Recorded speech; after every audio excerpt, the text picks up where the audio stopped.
The saga surrounding Tommy Robinson continues to unfold with yet another alarming development. This time, it's over alleged issues on social media, a tactic that seems all too familiar. In today's video, we will go over all of this, whilst also going over all of the latest news from up and down the country. But first, hit the like button and subscribe to the channel and join our fast-growing community.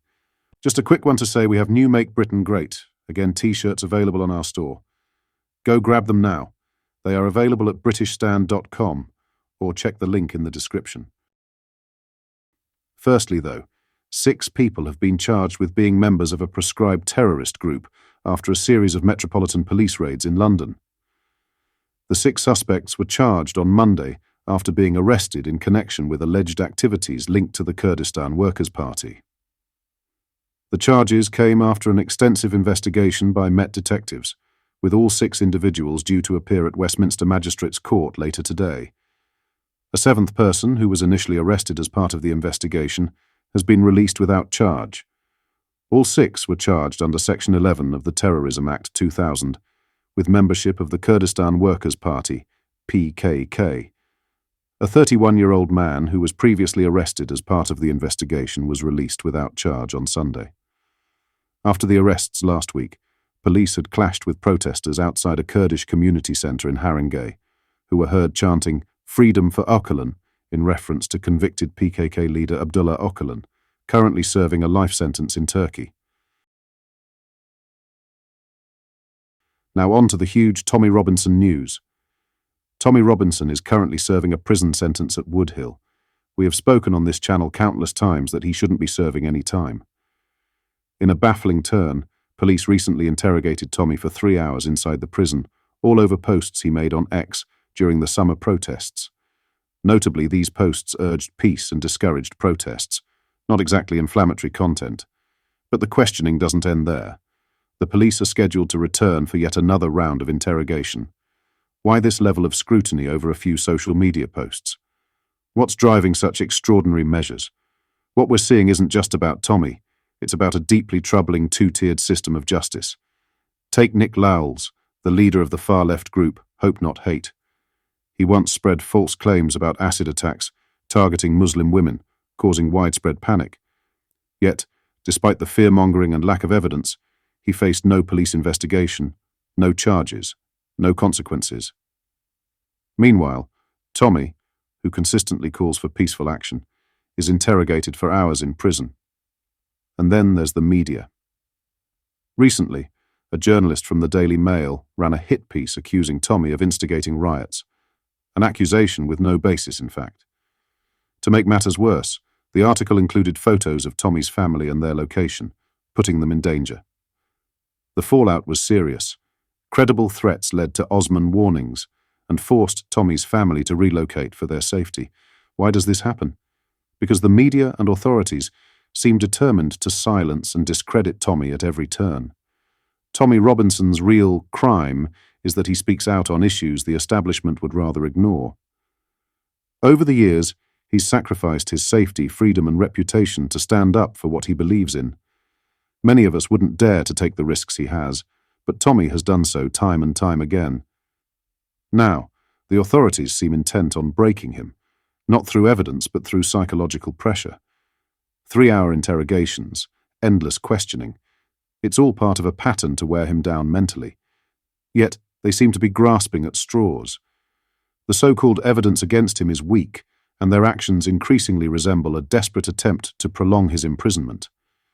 This isn't just about Tommy, it's about the principles of free speech, justice and accountability in a democracy.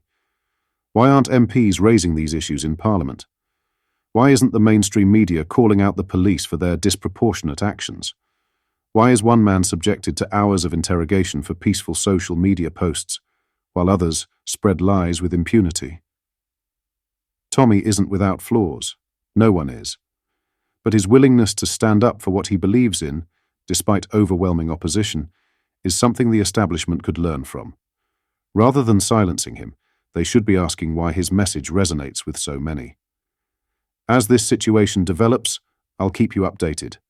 For now, let's continue to ask the tough questions and demand accountability from those in power. What are your thoughts on this latest twist in Tommy's story? Share your opinions in the comments below.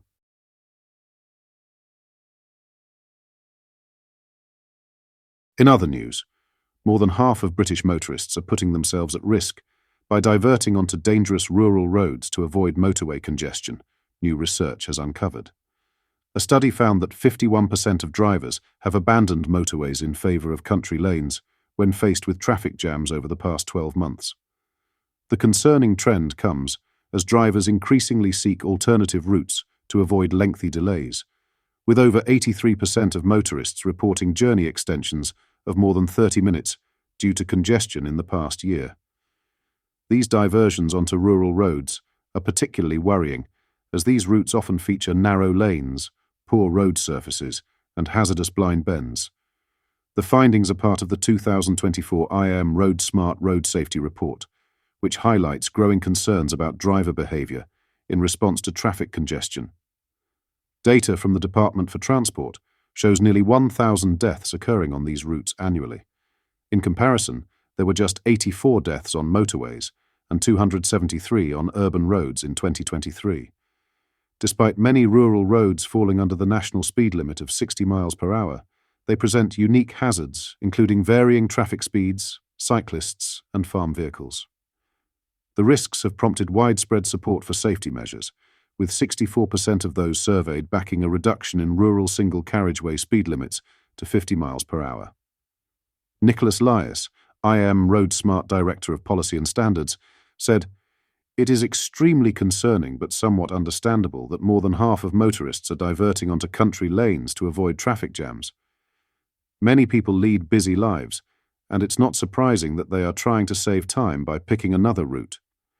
He warned that national speed limits could mislead drivers into a false sense of security on these roads, and called for a review of speed limits on rural routes. Lias also urged the government to consider expanding capacity on congested parts of the strategic road network. With the festive season approaching, he advised people should be mindful of congestion and poor weather conditions and plan ahead to avoid travelling in peak times. He emphasised that proper training and awareness can help mitigate the increased risks on rural roads and help all road users.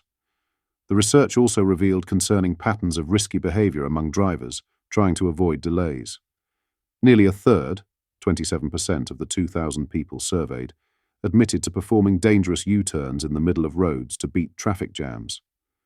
Even more worryingly, 1 in 10 drivers confessed to running red lights in an attempt to save time, while a smaller proportion, 8%, reported blocking intersections after proceeding through lights that had turned red. Driver frustration also manifests in aggressive behaviour, with over a third using their horns to pressure drivers ahead to hurry up. What are your thoughts on what we discussed in today's video? Let me know down in the comment section below. If you've not yet already, make sure you do drop a like on this video and subscribe to the channel for more British content. Thank you. Take care. Goodbye.